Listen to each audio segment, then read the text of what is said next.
In the ancient land of Aram, which is now part of modern-day Syria, there lived a man named Naaman. He was a mighty commander, renowned far and wide for his military prowess and celebrated for his many victories on the battlefield. Naaman was not only respected by his soldiers, but also deeply honored by his king, who trusted him with the nation's security and admired his strength and leadership. Yet beneath the shining armor and the public praise, Naaman fought a private and painful battle. He suffered from leprosy, a dreaded disease that brought not only physical pain but also deep isolation and shame. Despite all his power, wealth and influence, Naaman was utterly helpless against this affliction. No amount of bravery or skill could shield him from its effects. Living in his household was a young Israelite girl, taken captive during a raid and now serving as a humble maid to Naaman's wife. Instead of harboring bitterness for her captivity, the girl showed remarkable compassion, quietly noticing Naaman's suffering and the sorrow it brought to the household. One day, with gentle courage, she told her mistress, "If only my master would go and see the prophet who is in Samaria, he would surely cure him of his disease." Her words, spoken with sincerity and hope, planted a seed deep within Naaman's heart, a glimmer of possibility where there had only been despair. Desperate for a cure and longing for relief, Naaman listened intently, his mind turning over the servant girl's words. The girl's unwavering faith in her God offered a new hope, a glimmer of possibility where there had been none before, and her quiet confidence inspired those around her. For Naaman, this was enough to spark hope in the darkness of his affliction, lighting a path he had never considered. Sometimes the greatest hope and the most profound answers come from the most unexpected places and the most unlikely people. And so a journey began for Naaman, a journey not just for physical healing but for transformation of the heart and spirit, led by a simple act of faith. Naaman took the servant girl's words to heart, her quiet conviction stirring something deep within him. Though he was a mighty commander, her faith planted a seed of hope where there had only been despair. With a mixture of desperation and determination, Naaman approached the king of Aram, seeking permission to pursue this unlikely cure. The king, eager to help his trusted general, wrote a letter to the king of Israel and gathered lavish gifts, silver, gold, and fine garments, hoping to secure Naaman's healing through generosity and diplomacy. Naaman set out in grandeur, his caravan a display of wealth and power, convinced that such riches could open any door, even the door to a miracle.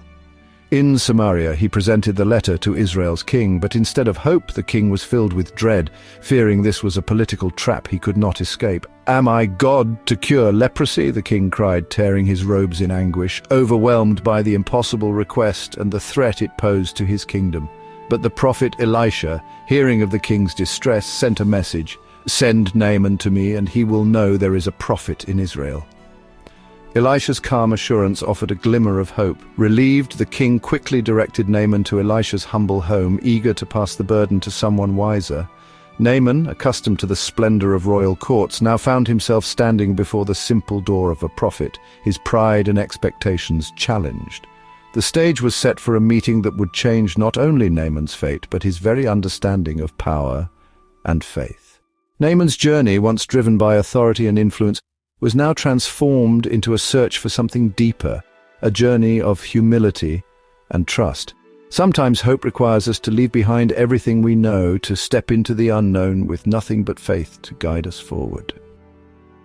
Naaman arrived with his entourage, expecting a grand welcome, but Elisha didn't even come to the door. Instead, he sent a messenger. "Go, wash 7 times in the Jordan, and you will be cleansed."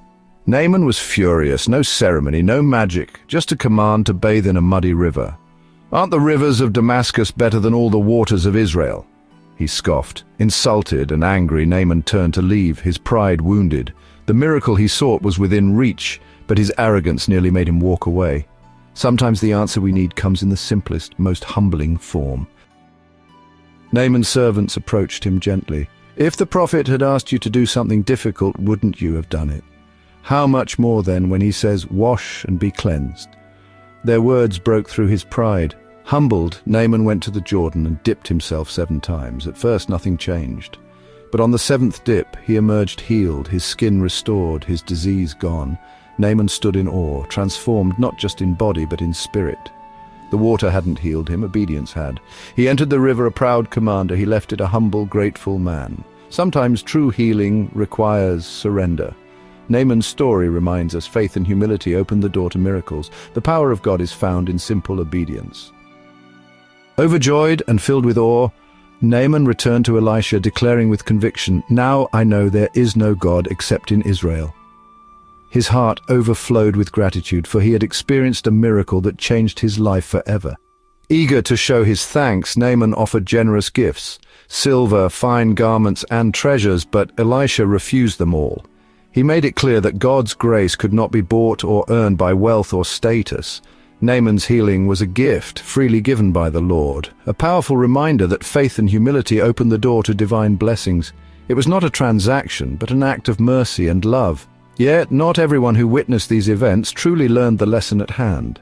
Elisha's servant, Gehazi, overcome by temptation, secretly chased after Naaman. He lied to obtain gifts for himself, thinking he could profit from God's miracle.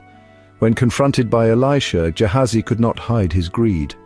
As a consequence, he was struck with Naaman's leprosy, a powerful warning against the destructive nature of selfishness and greed. Naaman's journey is a story of transformation, faith, and grace, a journey from pride and doubt to humility and belief. It teaches us that God's gifts are not for sale, and that pride and greed lead only to ruin and sorrow. True blessings cannot be bought, but are given to those with open hearts. The greatest miracles come to those who humble themselves, trust in God, and believe with sincerity.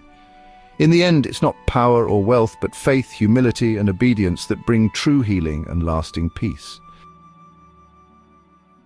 Are you ready to continue? Just click here and come along with me to the next chapter.